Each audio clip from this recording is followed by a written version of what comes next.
Thank you for your goodness.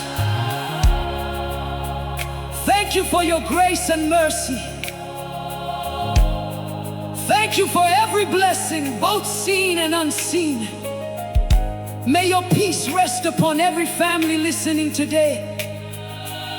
May your healing, provision, and love surround them.